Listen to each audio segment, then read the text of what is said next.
To describe this indictment as dangerous is to severely overstate the case. And yet, the Biden administration is very close to having Julian Assange be forcibly extradited to the United States, a country he has barely visited, I believe, one time for 4 days. He's not an American citizen. He never worked in the U.S. government. He has no legal duties to keep secrets of the United States government. And yet they want to physically bring him here onto American soil and put him on trial in a Virginia courtroom where they know the jury will be composed of U.S. security state agents, of people who work for defense contractors, and try him under the Espionage Act of 1917, which, as I said, is a strict liability law. You have almost no chance of acquittal if you are tried under that law. You have no right even to argue that what you did was justified, as long as they can prove, and of course he admits, that he published material that the U.S. government wanted to be kept secret. Now, he basically has been fighting this extradition ever since he was arrested in London when the Ecuadorians withdrew their asylum they had granted to him, and the London police came into the embassy and dragged him out in that very dramatic footage. And he's lost at every level except the first. The first court to ever hear his objections to being extradited ruled in his favor, but only on the grounds that his mental health was so fragile that it could not withstand the rigors and hardships of a maximum security prison in the United States. And the United States and the British court cited reports from human rights groups that maximum security prisons in the United States are uniquely harsh and violative of core human rights. But the U.S. government came in and provided assurances that Assange wouldn't be kept under those harshest of conditions. And so the British courts have repeatedly ruled in favor of the Biden administration and ruled that Assange has to be extradited. Last year, after the substantive appeals were exhausted, the British Home Secretary Priti Patel signed an extradition order. There you see from The Guardian in June of 2022, the headline, Julian Assange extradition from UK to US approved by Home Secretary. So the extradition order is already signed, as the article says. Priti Patel has approved the extradition of the WikiLeaks co-founder Julian Assange to the US, a decision the organization immediately said it would appeal against in the High Court. The case passed to the British Home Secretary last month after the UK Supreme Court ruled there were no legal questions over assurances given by US authorities on Assange's likely treatment. So he had almost no chance left, but he pursued it anyway because he's very scared of going to the United States and being disappeared into the US prison system, as anybody rational would be. And one of the last few appeals he had left was just rejected this week. Here you see from the press freedom group Reporters Without Borders, the headline, Julian Assange dangerously close to extradition following the High Court rejection of his appeal. In a 3-page written decision issued on June 6th, a single judge, Justice Swift, rejected all 8 grounds of Assange's appeal against the extradition order signed by then UK Home Secretary Priti Patel in June 2022. This leaves only one final step in the UK courts, as the defense has 5 working days to submit an appeal of only 20 pages to a panel of 2 judges who will convene a public hearing. Further appeals will not be possible at the domestic level, but Assange could bring a case to the European Court of Human Rights. Reporters Without Borders is deeply concerned by the UK High Court's decision rejecting WikiLeaks publisher Julian Assange's appeal against his extradition order, bringing him dangerously close to being extradited to the United States, where he could face the rest of his life in prison for publishing leaked classified documents in 2020. Quote, it is absurd that a single judge can issue a 3-page decision that could land Julian Assange in prison for the rest of his life and permanently impact the climate for journalism around the world. The historical weight of what happens next cannot be overstated. It is time to put a stop to this relentless targeting of Assange and act instead to protect journalism and press freedom. Our call on President Biden is now more urgent than ever. Drop these charges, close the case against Assange, and allow for his release without further delay. That's signed by Rebecca Vincent, the Reporters Without Borders Director of Campaigns.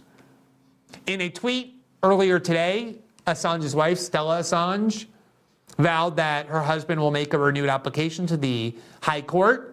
She said it's going to be before 2 High Court judges. She said she's optimistic that they will prevail, but the reality is he's almost certain to lose that appeal, and he may have no appeals left, or maybe just one to a European court. So the question now becomes, does the Biden Justice Department, does Joe Biden really want Julian Assange coming to the United States, standing trial outside of a courthouse where almost certainly protesters in Assange's defense, proclaiming him a hero, will gather? Imagine what that's going to look like to the world. The U.S. and their media outlets love to condemn all sorts of other governments for attacking journalists. And yet, right on American soil, there will be the image to the entire world that they are putting on trial and attempting to imprison for life under an espionage statute of 1917, the most consequential pioneering journalist of his generation. One of the only ways out of this is that Australia, the country where Assange was born, the only country of which he is a citizen, he has never been a citizen of the United States. I'm amazed when I see liberals justifying his prosecution by saying he's guilty of treason. Treason to whom?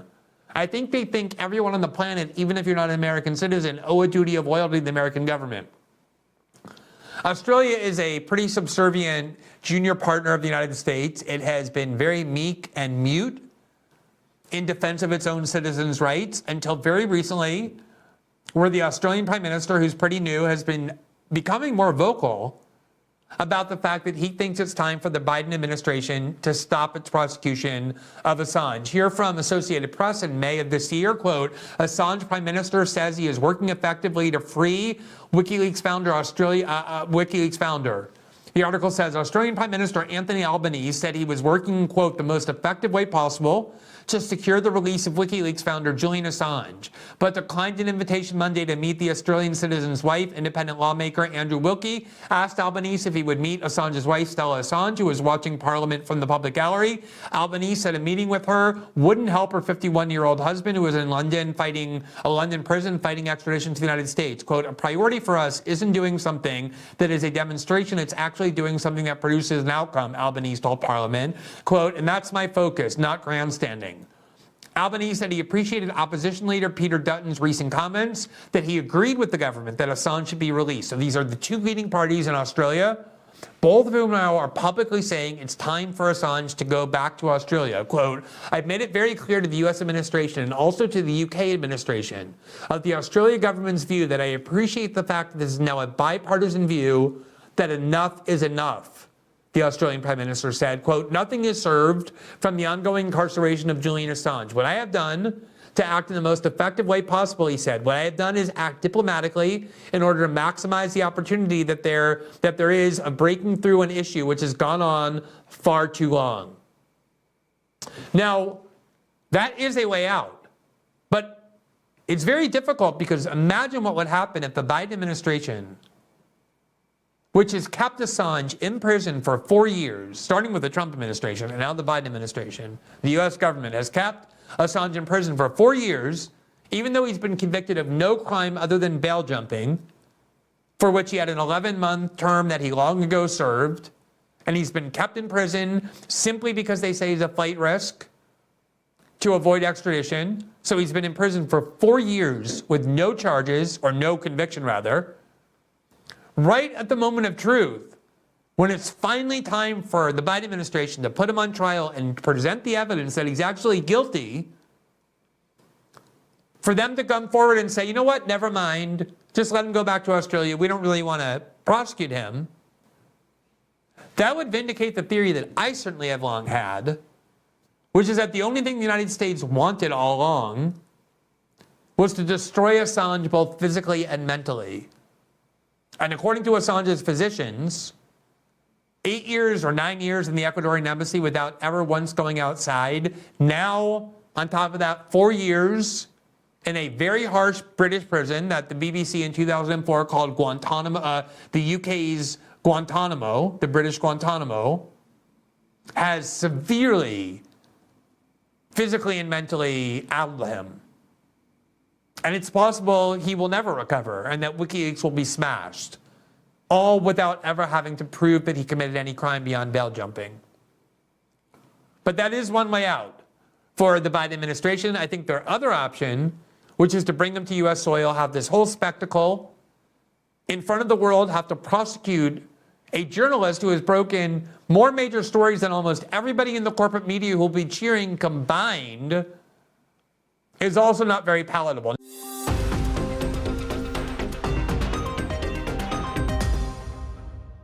Thanks for watching this clip from System Update. Catch our full shows for free, live weekdays at 7 p.m. Eastern on Rumble, and join our locals community at greenwald.locals.com for all of my written journalism, exclusive after-show Q&As, and more.